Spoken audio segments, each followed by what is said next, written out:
Ya, baik, selamat malam semua Bapak, Ibu, Saudara yang dikasihi oleh Tuhan. Ya, materi kita Injil Yohanes ya pasal 15. Sekarang ayat yang ke-16 Bapak Ibu. Ya. Coba kita lihat Yohanes pasal yang ke-16 15 mulai ayat yang ke-16. Nah, saya beri judul umat pilihan di situ. Yang berbunyi demikian, bukan kamu yang memilih aku, ini kata Tuhan Yesus ya, tetapi akulah yang memilih kamu. Dan aku telah menetapkan, terjemahan lain, mempercayakan pelayanan ini kepada kamu, supaya kamu pergi dan menghasilkan buah, dan buahmu itu tetap, supaya apa yang kamu minta kepada Bapa dalam namaku diberikannya kepadamu. Nah, terjemahan sederhana ini Bapak Ibu lihat ya, bukan kamu yang memilih untuk menjadi murid-muridku, tetapi akulah yang memilih kamu untuk tugas itu. Dan inilah sebabnya aku mengangkat, ya, King James menerjemahkan ordain itu, menahbiskan kamu supaya kamu bekerja di ladangku dan memanen banyak hasil. Wah, ini panggilan orang percaya ya, tapi lebih mengerucut lagi sebagai murid Kristus, saudara. Nah, jadi kita mesti bangga ya di sini. Kita kalau punya dosen bagus dan dosen itu berkata ini murid saya, mahasiswa saya, waduh itu senangnya luar biasa, saudara. Ya, kita ingat masa-masa sekolah, masa-masa kuliah begitu. Nah, apalagi dalam bagian ini Tuhan mengatakan bukan kamu yang memilih aku, tetapi akulah yang memilih kamu, saudara. Ya, dipilih untuk apa? Di situ dikatakan dipilih untuk dipercayakan sebuah pelayanan ya. Dipercayakan sebuah pelayanan. Wah, ini luar biasa. Dan dikatakan supaya pergi lalu menghasilkan buah di situ. Ya, coba kita lihat alasan manusia memilih itu apa? Kalau Bapak Ibu diperhadapkan pada pilihan-pilihan, pertimbangannya memilih A, B, C gitu ya. Kalau di perusahaan memilih karyawan ini ya, yang ini, kemudian itu. Nah, itu kan pasti ada pertimbangan ya, saudara. Nah, kita menetapkan kualifikasinya. Harus lulusan S1 katakanlah, atau lulus SMA kan ada di lowongan-lowongan itu ya, saudara. Atau lulusan S2, S3 kalau itu di dosen, di kampus biasanya begitu kualifikasinya, saudara. Nah, kemudian standarnya apa gitu ya. Jadi memilih calon karyawan atau staf itu standarnya apa, saudara? Sama seperti ibu-ibu kalau memilih sayur, buah di pasar itu ya, kan juga menentukan ya. Dipilih, kalau apalagi buah ya, dipejet sana, pejet sini, sampai yang jual buah bisa marah ya. Dipejet-pejet tapi nggak jadi dibeli, nggak jadi diambil, saudara. Gitu ya. Ya karena kita pilih yang bagus sekali ya, kira-kira begitu, saudara. Nah tujuannya apa? Ketika kita memilih barang itu, ya, benda itu, atau calon karyawan itu, maka kita puas ya, saudara ya. Karena sesuai dengan kualifikasi, sesuai dengan standar kita, aturan-aturan yang kita tetapkan ada di orang itu katakanlah. Nah, bagaimana kalau Tuhan yang memilih? Ya, saudara. Jadi apa alasan Tuhan memilih? Nah, tadi dikatakan bukan kamu yang memilih aku, tapi aku yang memilih kamu. Oh, ini yang luar biasa ya. Ternyata inisiatif pemilihan itu berasal dari Tuhan. Ya, saudara, kenapa kok sampai seperti ini ya? Kita diingatkan ketika manusia sudah jatuh dalam dosa, lihat saja di Kejadian pasal yang ke-3 itu, Bapak Ibu, ketika Adam dan Hawa berdosa, kan tidak ada keinginan untuk mencari Tuhan. Ya, bahkan Alkitab mengatakan mereka bersembunyi. Ya, kenapa bersembunyi? Mereka takut. Ya, jadi dosa menyebabkan bersembunyi, menyebabkan ketakutan, saudara. Apakah mencari Tuhan lalu menyadari, kemudian minta ampun di hadapan Tuhan, datang kepada Tuhan? Tidak. Ya, bahkan Roma itu dikutip oleh Paulus, tertulis surat Roma itu, tidak ada seorang pun yang mencari Tuhan. Nah itu konteksnya orang berdosa ya saudara, nggak ada yang mencari Tuhan. Bahkan Efesus itu pasal 2 digambarkan orang berdosa seperti orang yang mati. Ya, orang yang mati. Tadi pagi, mulai kemarin ya ada jemaat yang meninggal, lalu hari ini pemakaman, ya namanya orang mati ya nggak bisa buat apa-apa ya saudara. Walaupun tadi dirias sebelum tutup peti, ya, walaupun ada orang berkata, waduh riasannya kok bagus, apakah mayat itu buka mata satu meresponi, ya benar, apa begitu saudara? Tidak. Jadi walaupun dipuji, diomongin apapun namanya orang mati ya nggak bisa buat apa-apa, tidak berespon apa-apa. Nah demikian juga orang berdosa di hadapan Tuhan, sebenarnya Tuhan melihat kita itu kondisi orang mati. Itu Efesus pasal 2 ya. Dahulu kamu telah mati karena dosa dan kejahatanmu. Nah lalu bagaimana supaya bisa berespon? Ya sampai kapanpun sebenarnya manusia yang sudah berdosa itu tidak bisa berespon saudara. Ya, tapi lihatlah apa yang dikatakan Alkitab. Tuhan yang berinisiatif gitu ya. Turun dari surga ke dunia lalu memanggil mencari. Ada kalimat Adam, Adam, di manakah engkau? Nah itu inisiatif Tuhan yang luar biasa ya. Itu yang disebut dengan anugerah itu saudara. Ya kita tidak layak tapi Tuhan yang melayakkan. Nah ketika Tuhan beranugerah barulah manusia itu akhirnya bisa merespon. Nah jadi alasan Tuhan memilih, apalagi dalam pemilihan orang percaya, pemilihan menjadi konteks ayat Yohanes 15 itu tentang rasul, tentang pelayan Tuhan, hamba Tuhan. Nah itu sekali lagi juga inisiatifnya dari Tuhan. Memang mungkin ada yang punya kerinduan mau jadi hamba Tuhan, melayani Tuhan. Kalau saya tanya mahasiswa saya itu, ya kok kamu bisa sampai ke sini? Ya ngapain gitu ya? Saya tanya begitu satu-satu. Ya apa kamu tidak salah ini masuk ke sekolah tinggi teologi? Gitu ya. Mereka bercerita, ya Pak, saya merasakan panggilan, lalu mau terjun di dalam pelayanan, makanya minta diberi bekal masuk ke STT ini. Ya puji Tuhan. Jadi intinya memang Tuhan yang memilih, Tuhan yang memanggil, ya inisiatifnya dari Tuhan. Lalu yang kedua, dasarnya Tuhan memilih apa? Nah kalau kita tadi memilih buah, ya kita pilih buah yang bagus ya, yang busuk kita singkirkan. Kalau memilih karyawan juga yang punya kualifikasi ini, gitu saudara. Tapi alasan Tuhan memilih saya dan saudara itu dasarnya bukan ada sesuatu dalam diri kita, ya. Apakah kita ada kemampuan? Enggak, saudara-saudara. Tidak. Tapi dasarnya itu adalah kebaikan hatinya Tuhan sendiri. Bukan melihat sang objek pilihan atau manusianya. Enggak, saudara-saudara. Ini ya, ini alasan Tuhan memilih.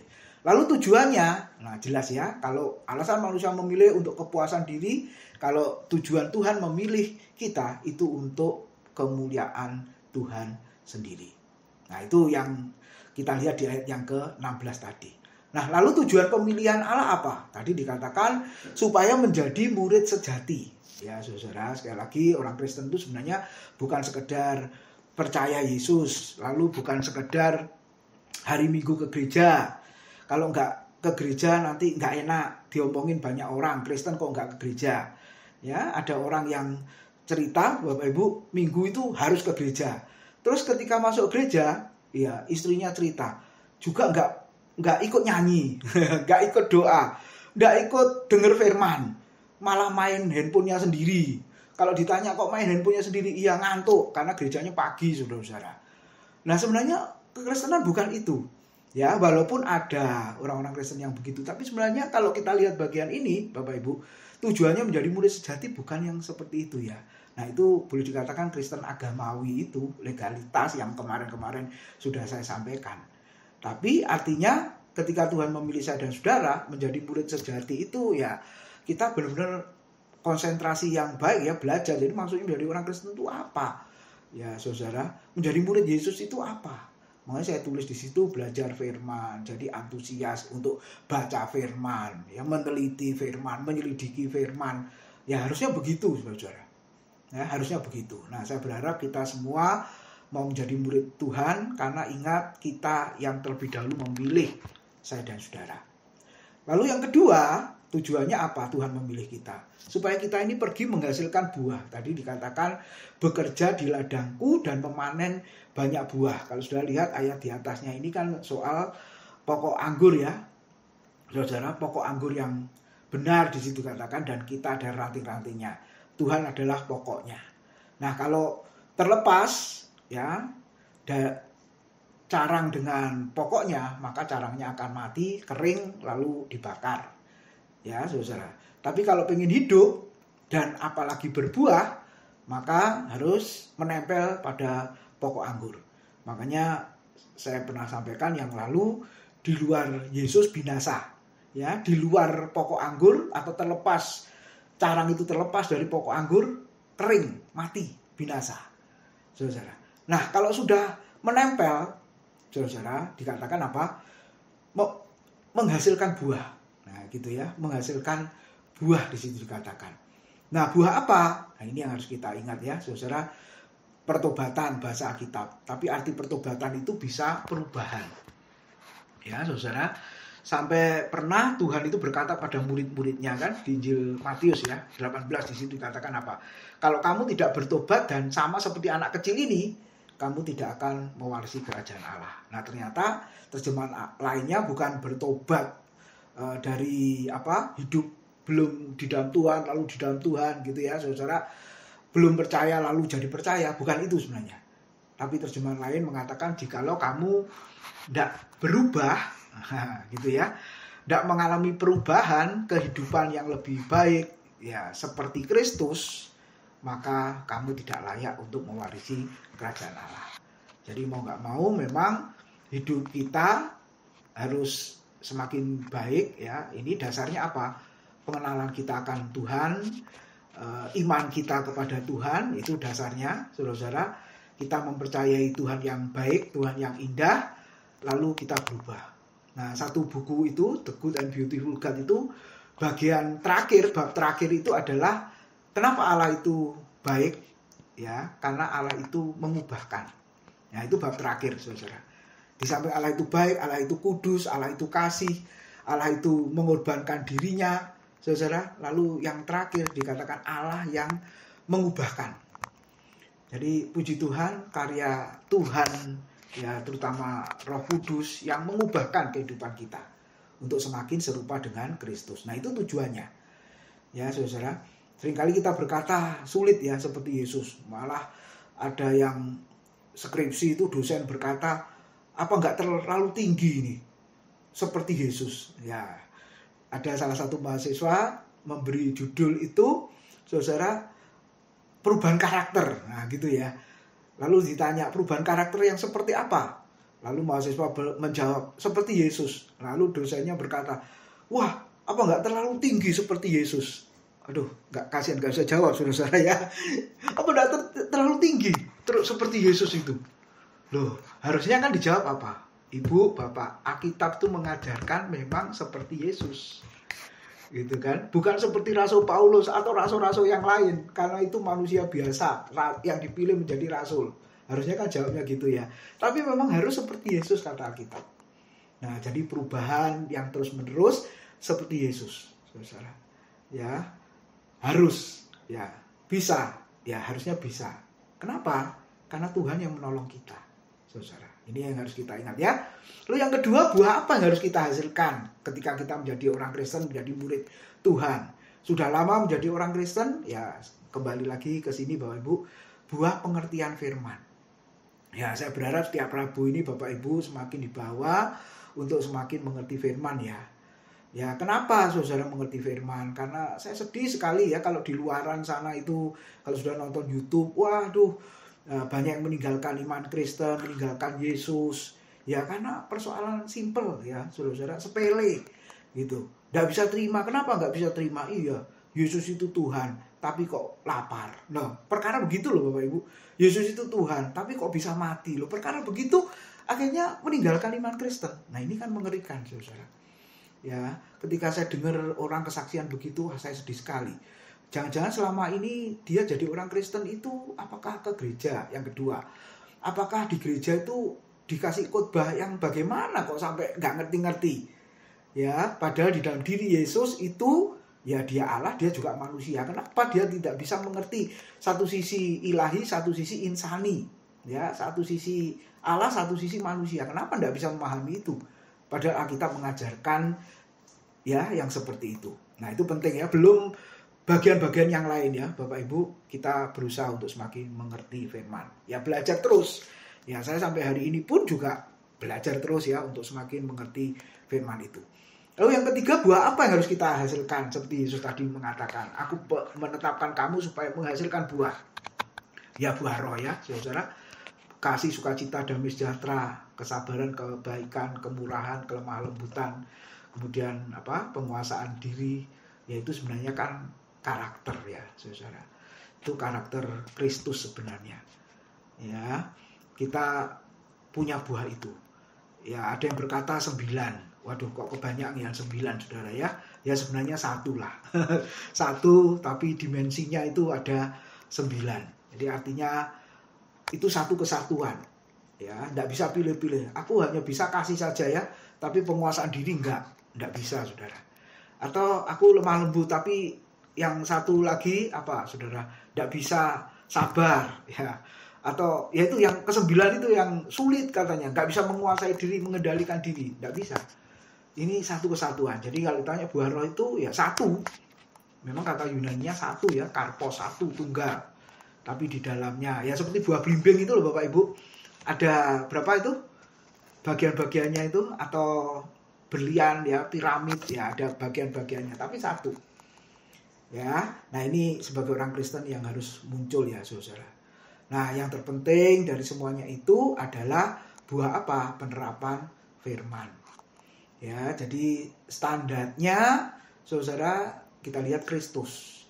Ya, kalau seseorang berkata melakukan yang baik, ya perbuatan baik, ya pertolongan apapun, saudara, kita melihatnya apa? Karena Kristus sudah melakukan semuanya itu.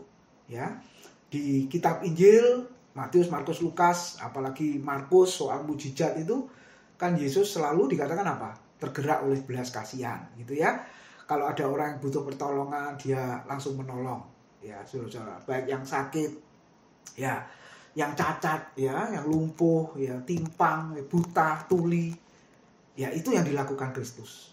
Nah, apalagi kita sebagai murid Tuhan yang sejati, ya pasti kita juga menerapkan buah-buah itu. Nah, lalu ayat 17-nya, tadi dikatakan ayat berikutnya, inilah perintahku kepadamu, kasihlah seorang akan yang lain. Nah, jadi dikunci, saudara, semua yang kita lakukan itu dasarnya adalah kasih. Nah, kasih kepada Tuhan. Apa buktinya? Ya, gampang, saudara. Ketika taat firman. Ketika mau belajar firman. Ketika mau membaca firman. Ketika melakukan firman. Nah, itu bukti mengasihi Tuhan. Ya, saudara. Kurenungkan firman-Mu siang dan malam. Gitu ya, aku mengasihi engkau Yesus dengan segenap hatiku. Apa buktinya mengasihi Tuhan? Ya mengasihi firman-Nya, saudara. Lalu yang kedua, mengasihi sesama. Nah, ini tindakan ya, penerapan yang berguna bagi sesama kita, menjadi berkat bagi orang lain. Dan yang ketiga, ini hanya Yesus ini yang mengajarkan ya, saudara-saudara. Kalau ada yang memusuhi kamu, kasihi. Dengan cara apa mengasihinya? Dengan cara mendoakan dan memintakan berkat. Kalau yang lain mendoakan lalu mengutuki. Ya, saudara ya. Pernah dengar doa kutukan? Tuhan, orang itu engkau beri sakit penyakit yang enggak ada obatnya. Waduh, gitu ya saudara. Terus kalau dia berusaha, buatlah usahanya itu hancur. Buatlah usahanya itu tidak menghasilkan. Nah, jadi kalimat-kalimat kutukan-kutukan saudara. Itu bukan diajarkan oleh Yesus. Karena dia sudah memberi contoh terlebih dahulu ketika, ingat waktu Paskah kemarin, di atas kayu salib itu salah satu yang diucapkan, seperti yang pertama ya, yang diucapkan di atas kayu salib. Ada 7 perkataan salib. Ya Bapa, ampunilah mereka, sebab mereka tidak tahu apa yang mereka perbuat. Saudara, lihat ya, di atas kayu salib. Ya, menit-menit mau meninggal, masih mengucapkan kalimat pengampunan. Ya Bapa, ampuni mereka sebab mereka tidak tahu apa yang mereka perbuat. Saudara, orang-orang yang disalib ya, itu kan mengalami kesakitan. Jadi tidak mati dulu lalu disalib, tidak.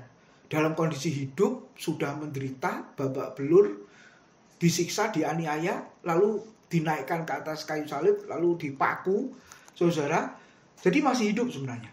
Dan umumnya kalau kita baca di buku-buku sejarah gereja, ya, orang-orang yang disalib, khususnya para penjahat itu, mereka mengutuki tentara Roma yang menyalib, saudara, ya, yang memaku.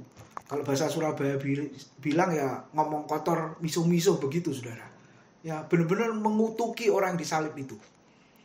Tapi ketika Yesus, saudara, apa yang dilakukan? Dia tidak mengutuki orang-orang yang menyalibkan, yang teriak-teriak, ya, satu sisi memuji hosana, diberkatilah dia yang datang dalam nama Tuhan, tapi sisi yang lain salibkanlah dia, salibkanlah dia. Apa yang dilakukan oleh Yesus? Ampunilah mereka, sebab mereka tidak tahu apa yang mereka berbuat. Dan lihatlah ketika Yesus mati, salah satu tentara Roma berkata, sungguh dia ini adalah orang benar, sungguh dia inilah adalah anak Allah. Wah, itu yang dilakukan oleh Yesus, saudara. Ya, lalu dilakukan siapa? Martir, ya, pertama kali waktu gereja mula-mula berdiri, Stefanus. Di Kisah Rasul pasal yang ke-7, pasal yang ke-8 itu ya, Bapak Ibu, ketika dia menyampaikan kitab suci, khususnya dimulai dari kisah Perjanjian Lama di hadapan Mahkamah Agama itu, kalau Bapak Ibu baca Kisah Rasul pasal 7, pasal 8, ya, saudara, dia berdoa yang sama. Waktu dia dilempari batu, mau mati, dia juga berdoa seperti Yesus berdoa. Ampuni mereka, Bapa, sebab mereka juga tidak tahu apa yang mereka berbuat. Lalu langit terbuka, Yesus berdiri di sebelah kanan Allah Bapa untuk menyambut sang martir, yaitu Stefanus itu. Wah, ini satu teladan ya, Bapak Ibu, yang sangat indah. Dan kita sebagai murid Kristus, ketika dikatakan mengasihi, ya prakteknya di situ ya, saudara-saudara. Oke, nanti kita bisa diskusikan lebih lanjut. Nah, mengasihi itu bukti bahwa kita sudah lahir baru. Penulis yang sama, yaitu Rasul Yohanes, dia menulis 1 Yohanes pasal 4 ayat 7-11. Yang berbunyi demikian, saudara-saudaraku yang kekasih, marilah kita saling mengasihi, sebab kasih itu berasal dari Allah. Dan setiap orang yang mengasihi lahir dari Allah dan mengenal Allah. Barang siapa tidak mengasihi, ia tidak mengenal Allah, sebab Allah adalah kasih. Dalam hal inilah kasih Allah dinyatakan di tengah-tengah kita, yaitu bahwa Allah telah mengutus anaknya yang tunggal ke dalam dunia supaya kita hidup olehnya. Allah telah mengutus anak yang tunggal ke dalam dunia, peristiwa Natal, ya saudara. Inilah kasih itu, ayat 10. Bukan kita yang telah mengasihi Allah, kembali lagi ya, inisiatifnya memanggil, memilih, bahkan mengasihi pun itu dimulai dari Allah, saudara-saudara. Tetapi Allah yang telah mengasihi kita, mengasihi terlebih dahulu, dan yang telah mengutus anaknya sebagai pendamaian bagi dosa-dosa kita. Saudara-saudaraku yang kekasih, jikalau Allah sedemikian mengasihi kita, maka haruslah kita juga saling mengasihi. Jadi selalu yang kita ingat, Bapak Ibu, yang kita lakukan itu dasarnya adalah yang Tuhan sudah lakukan.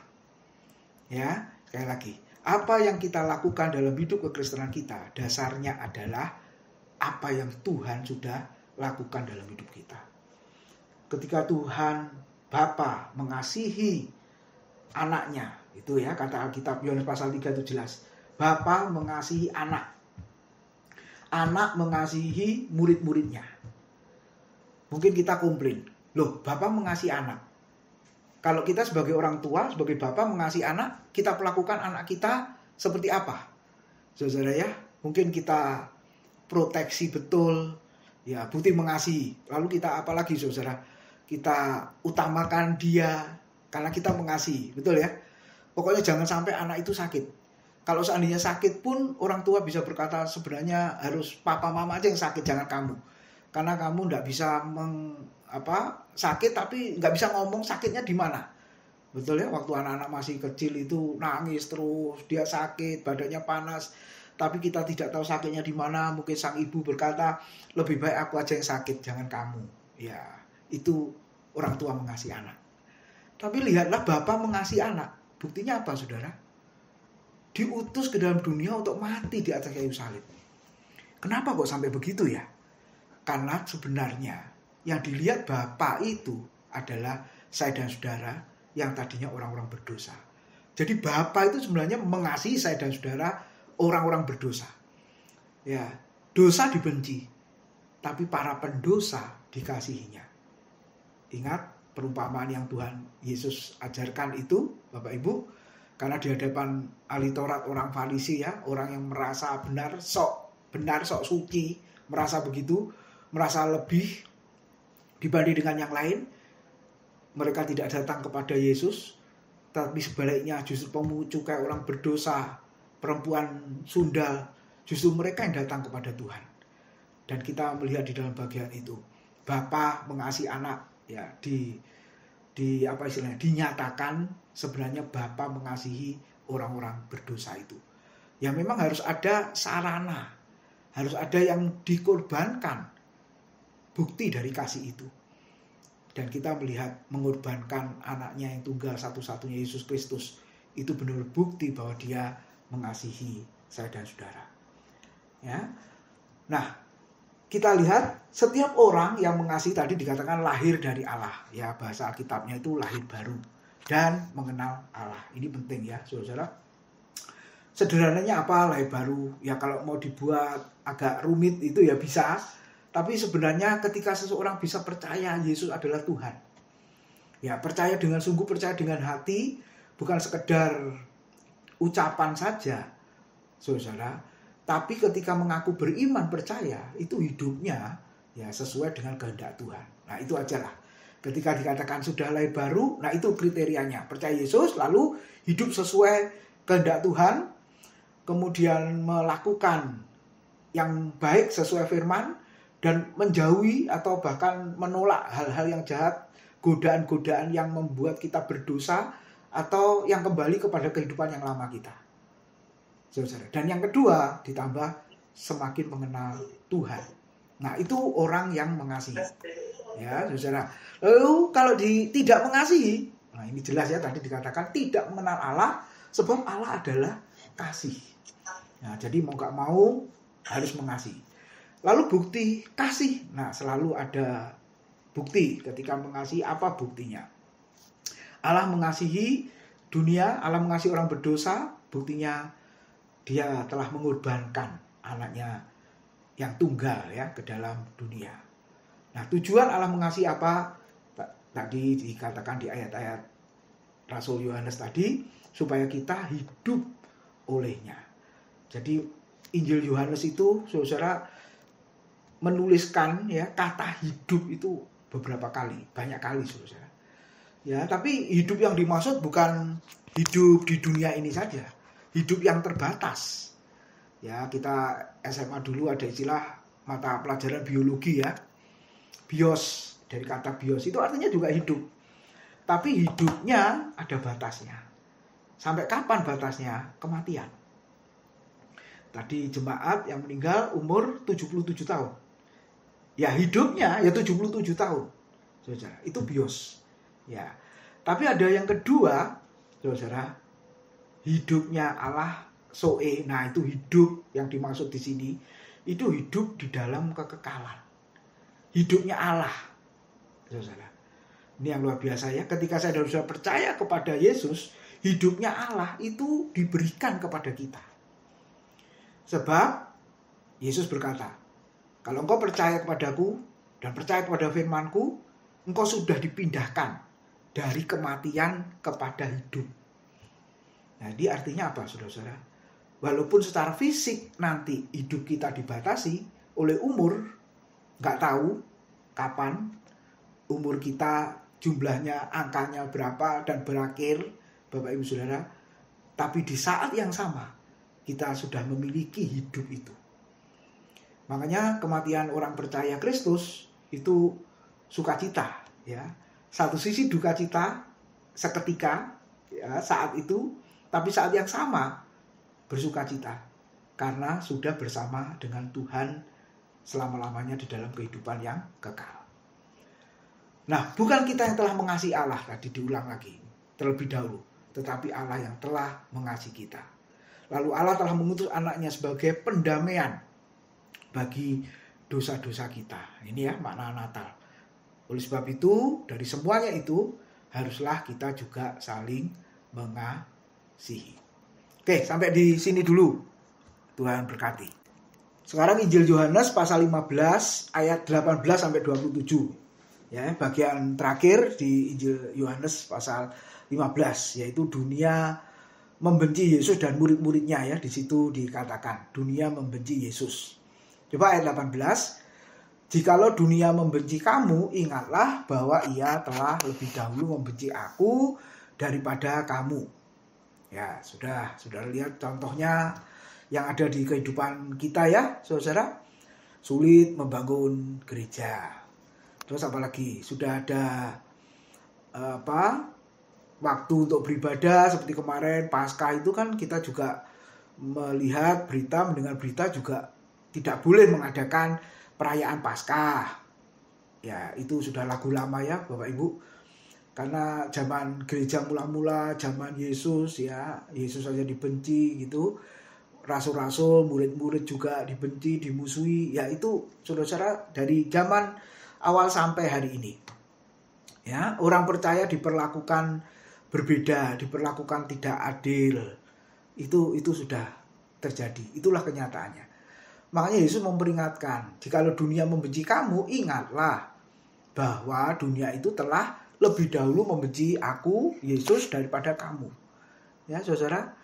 Jadi satu sisi kita bersyukur ketika kita diperlakukan tidak adil, dimusuhi, dibenci, persis kita seperti Yesus.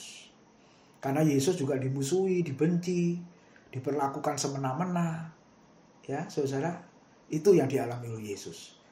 Jadi benar, kalau kita sebagai murid Yesus mengalami yang dialami Yesus, berarti kita memang benar-benar muridnya, saudara.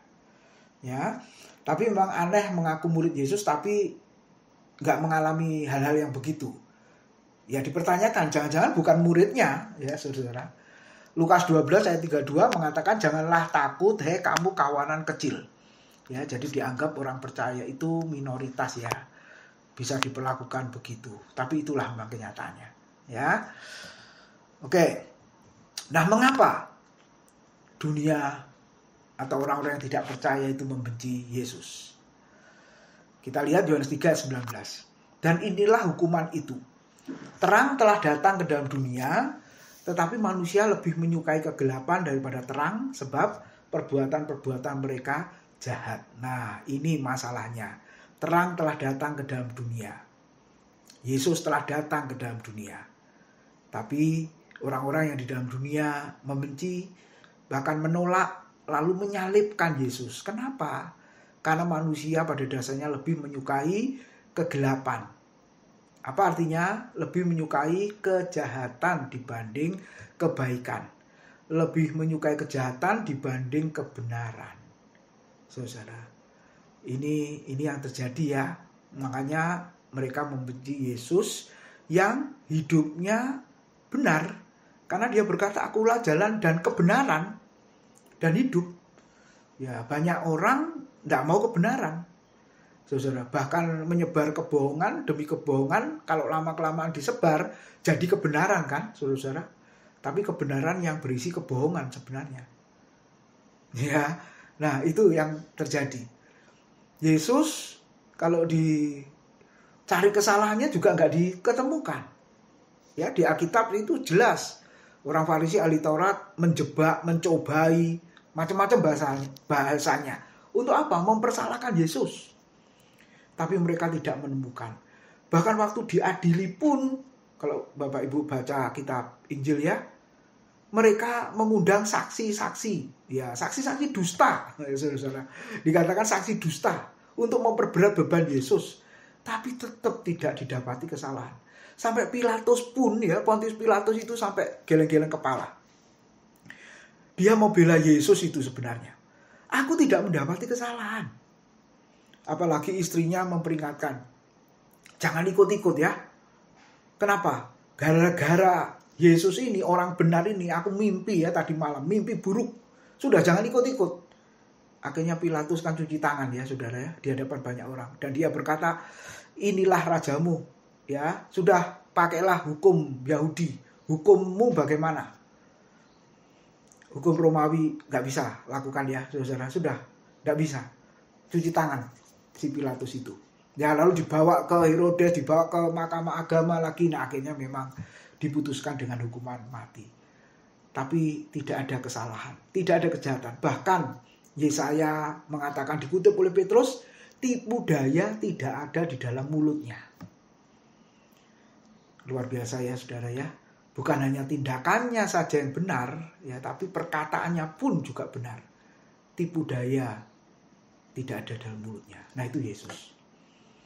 Ya, kita bersyukur bukan hanya punya Allah, ya punya Tuhan, tapi kita punya teladan, ya, tujuan fokus iman Kristen hidup kita itu Yesus yang seperti itu, saudara.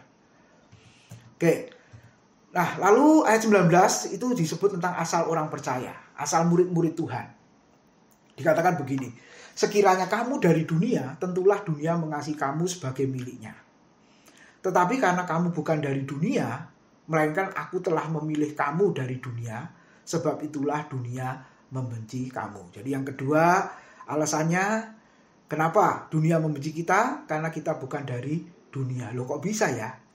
Bukankah kita lahir di dunia, kita ada di dunia, kita hidup di dunia? Iya, benar. Tapi bahasa Alkitab, saudara, kita ini bukan dari dunia. Lalu dari mana? Dari surga. Kenapa? Karena Paulus juga mengatakan, keluarga negaramu adalah di dalam surga, bukan di dunia ini. Loh, ini kan luar biasa, saudara-saudara. Kapan kita menjadi warga kerajaan surga? Ketika lahir baru, ketika percaya Yesus adalah Tuhan. Saat itu juga kita menjadi warga negara kerajaan surga dan kita diutus ke dalam dunia. Saudara, gitu ya. Nah, ini yang kita renungkan dari perkataan Tuhan itu. Jadi wajar kalau dunia itu membenci kita, ya saudara, membenci kita. Oke. Nah, kalau begitu dari mana? Tadi penjelasan singkat saya. Nah, ini ya, Efesus, Bapak Ibu. Dikatakan Efesus pasal yang ke-3 ayat yang Filipi pasal 3 ayat 20. Maaf, Filipi 3 ayat 20.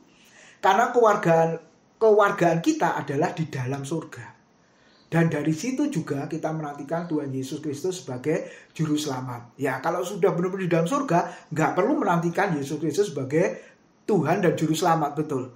Tapi di situ dikatakan, walaupun kewargaan kita di dalam surga, tapi kita masih menantikan Yesus Kristus sebagai juru selamat. Nah, ini paradok-paradok yang banyak kita jumpai di Alkitab, saudara-saudara. Hal-hal yang seperti itu ya. Bukan bertolak belakang, tapi menunjukkan keharmonisan sebenarnya. Nah, manusia jasmani lahir di dunia 55 tahun yang lalu, 70 tahun yang lalu, 40 tahun yang lalu. Kemudian ada akte kelahiran kita. Betul ya, kita punya akte kelahiran. Itu syarat penting untuk ijazah ya, untuk nama KTP, kartu susunan keluarga. Betul? Saudara, harus sesuai akte kelahiran. Ya, nama saya kan Timotius Widodo. Ijazah saya Timotius Widodo. Ganti, saudara. Ya, saya urus tolong diganti. Karena sesuai akte tidak ada Timotiusnya. Hanya Widodo. Jadi semua ijazah Widodo, KTP Widodo, KSK Widodo. Nggak ada Timotiusnya. Timotiusnya hanya dikenal di gereja. Ya, sampai begitu, saudara. Ijazah S1, S2 saya. Ya, memang agak ribet saat itu, tapi bersyukur bisa. Nah, manusia rohani lahir baru di dalam Kristus. Manusia jasmani lahir di dunia, manusia rohani lahir baru di dalam Kristus. Nah, kita punya akte kelahiran di surga. Makanya bahasanya Tuhan Yesus apa? Bahasa kita Wahyu apa? Nama kita terdaftar, tertulis, tercatat di buku kehidupan. Makanya disebut apa? Warga negara kerajaan surga. Amin. Bangga, saudara. Jadi warga negara Indonesia saja bangga. apalagi warga negara Jepang ya kayak Nina ya, atau warga negara Australia atau mana lagi lah, Amerika dan lain sebagainya. Oh senang, bangga, apalagi kita warga negara kerajaan surga. Nah ketika kita tahu posisi kita atau status kita sebagai warga negara, ya negara mana, maka hidup kita harus gimana Bapak Ibu? Harus menjaga nama negara kan, pemerintahan negara kan. Jangan sampai memalukan negara itu kan. Nah sama loh Bapak Ibu. Ketika kita menjadi warga negara kerajaan surga, harusnya kita juga bangga. Dan kita harus hidup sesuai dengan nilai-nilai kerajaan surga itu. Nah ini yang kadang-kadang orang Kristen lupa ya. Dipikir warga negara di dunia, tapi sebenarnya kita warga negara kerajaan surga. Lalu hidup kita harus bagaimana? Ya harus sesuai dengan warga negara kerajaan surga. Nah ini yang harus kita ingat ya. Harusnya bangga, saudara. Nah, disebut lagi Tuhan memilih orang percaya. Ya, di dalam Efesus 1 ayat 4-6, sebab di dalam Dia Allah telah memilih kita, yaitu kumpulan orang percaya atau gereja, bukan gedungnya ya, tapi kumpulan orang percaya, sebelum dunia dijadikan. Wah, ini kan luar biasa ya. Supaya kita kudus dan tak bercacat di hadapannya. Jadi sebelum dunia ada, Allah sudah memikirkan tentang hadirnya orang percaya. Di dalam hatinya punya kerinduan nanti ada orang percaya di dalam dunia ini. Dan itu terwujud di perjanjian baru ini Bapak Ibu. Supaya apa? Kita kudus dan tak bercacat. Nah ini penting ya saudara. Ini banyak ini penjelasannya ya.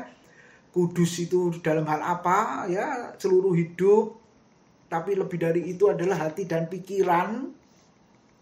Saudara harus kudus ya, jangan mikir aneh-aneh macam-macam ya, apalagi hal-hal yang jahat, yang kotor kata Tuhan. Nah, ini yang harus kita ingat. Dalam kasih, Ia telah menentukan kita dari semula oleh Yesus Kristus untuk menjadi anak-anaknya sesuai dengan kerelaan kehendaknya, supaya terpujilah kasih karunia-Nya yang mulia yang dikaruniakannya kepada kita di dalam Dia yang dikasihinya. Nah, tanggung jawabnya apa? Waktu kita sudah dipanggil dan dipilih Tuhan, bahkan dikatakan sebelum dunia dijadikan tadi, supaya hidup kita kudus dan tak bercacat di hadapannya. Ya, di hadapan sesama kita juga. Makanya sebelum ibadah di doa pembukaan itu selalu kita lakukan doa pengakuan dosa. Ya saudara, mungkin kita tidak sadar dengan pikiran, hati, ya, perkataan, bahkan perbuatan yang tidak berkenan di hadapan sesama, apalagi di hadapan Tuhan. Ya, seringkali itu yang terjadi. Jadi orang sudah lahir baru, percaya Yesus, bukan berarti tidak bisa jatuh dalam dosa, bukan berarti tidak bisa berbuat dosa. Ya, bisa jatuh dalam dosa, tapi kita harus meminimalkan, kita harus saudara, menghindari, menjauhi. Sekiranya itu akan menjerumuskan kita, ya kita jauh. Ilustrasinya itu kalau di situ ada tanah yang berbahaya, rawan longsor, sudah ada peringatan, awas longsor, ya harusnya kita menjauh toh Bapak Ibu.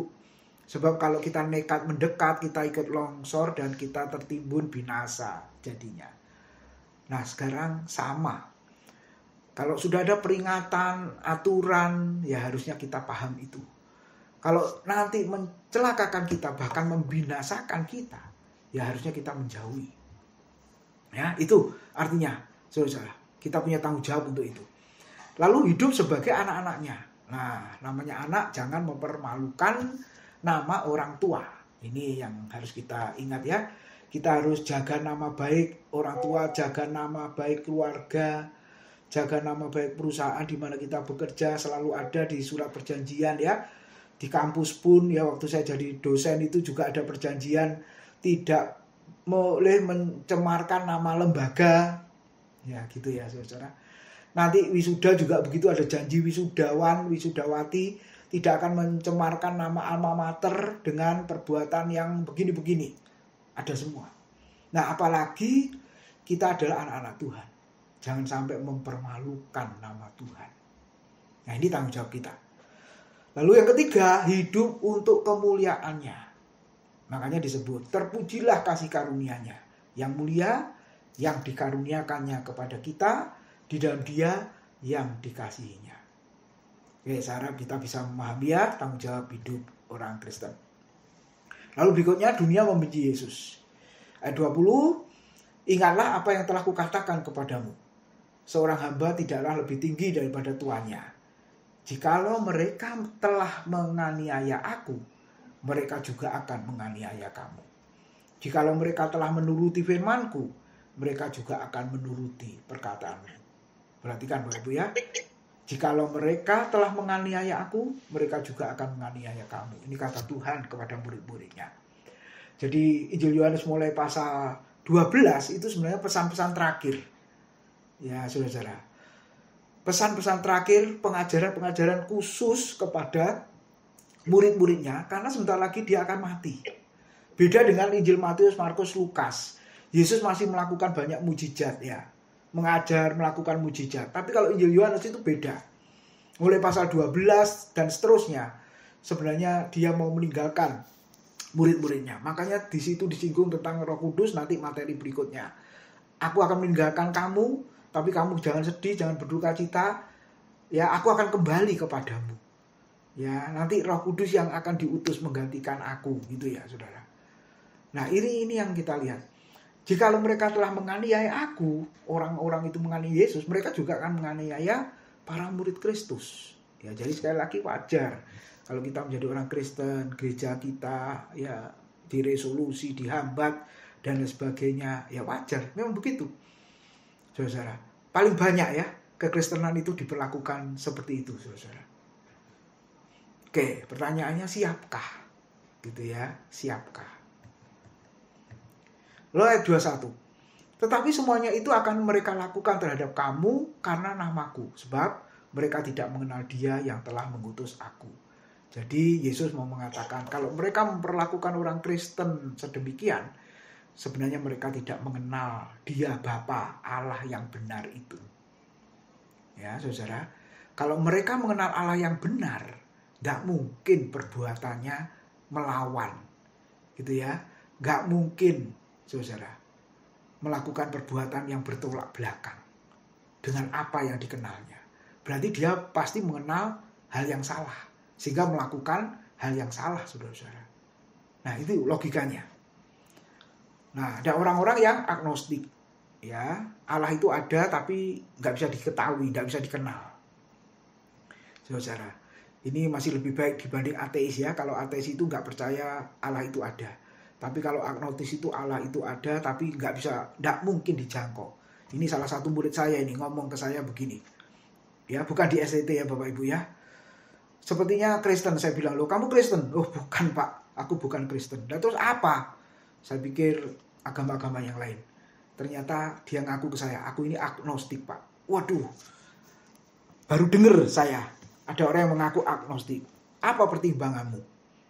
Saya tanya begitu saudara. Ya, saya percaya Allah itu ada, tapi tidak mungkin Pak kita bisa menjangkau Dia. Lalu saya tanya, kenapa nggak mungkin? Iya, karena Allah itu kudus. Sedangkan manusia nggak ada kudusnya Pak, dia bilang. Gitu? Dia baik dan benar. Manusia jahat. Jadi kan nggak mungkin. Kalau Allah itu bisa dikenal, bisa diketahui, Allah yang baik dan benar, Allah yang indah itu, maka harusnya hidup manusia itu baik, benar, dan indah. Nggak mungkin jahat. Nah, itu logikanya, Bapak Ibu. Lalu saya mengatakan pada dia begini, benar, kamu sampai kapanpun, manusia sampai kapanpun, itu nggak bisa menjangkau Allah yang benar. Allah yang baik dan indah itu. Makanya hidup manusia tetap jahat, ya, melakukan perbuatan-perbuatan yang seperti engkau katakan tadi. Tapi ingat loh, di Kristen, bukan manusia yang berusaha menjangkau Allah, mencari Allah, menjumpai Allah. Enggak. Saya mengatakan, Allah itu yang datang ke dalam dunia. Kamu kan, masuk kamu langsung agnostis, saya tanya gitu. Enggak Pak, aku dulunya Kristen. Nah, akhirnya ngaku. Awalnya Kristen. Nah, karena lingkungan, Bapak Ibu. Ya, melihat orang-orang yang perbuatannya begitu, makanya jadinya dia ikut-ikutan, terpengaruh.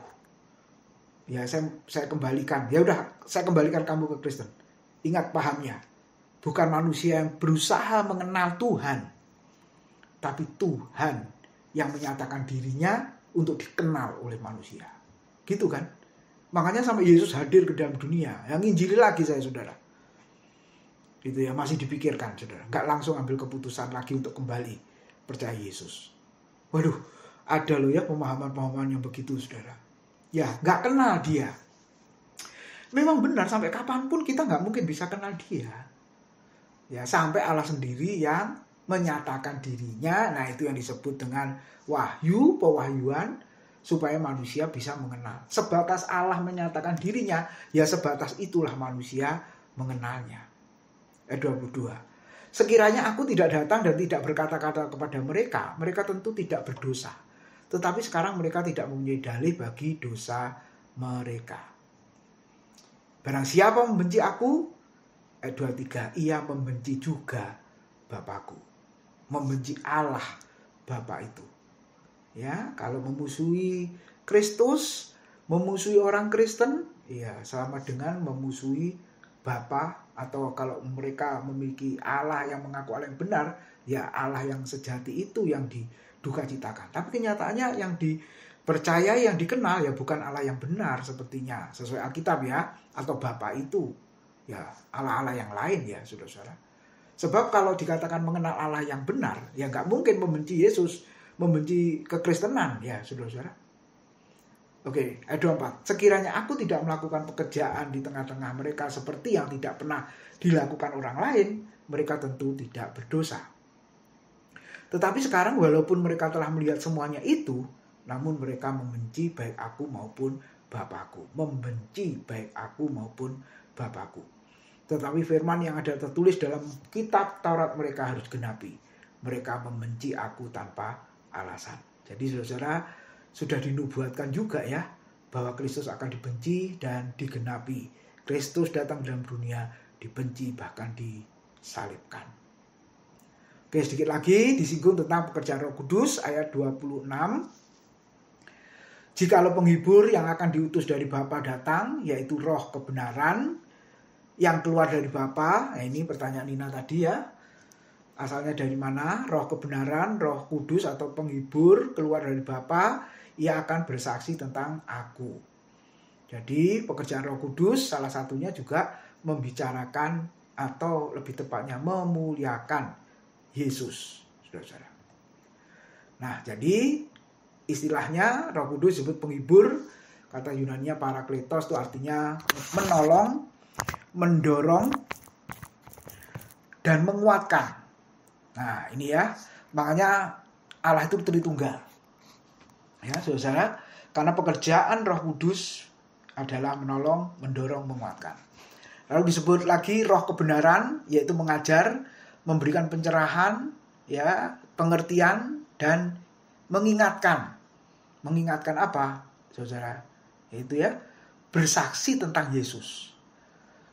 Ini yang harus kita ingat ya, kita mengajar, kita berkhotbah, kita bekerja, kita melakukan aktivitas apa saja, sebenarnya konteksnya adalah kesaksian tentang Yesus.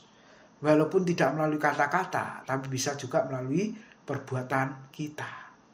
Makanya 27 ditutup, tetapi kamu juga harus bersaksi, karena kamu dari semula bersama-sama dengan aku. Nah, kiranya Tuhan menolong kita, Bapak Ibu, Tuhan memberkati. Silakan bisa disampaikan ya, pengalaman bersama dengan Roh Kudus. Amin.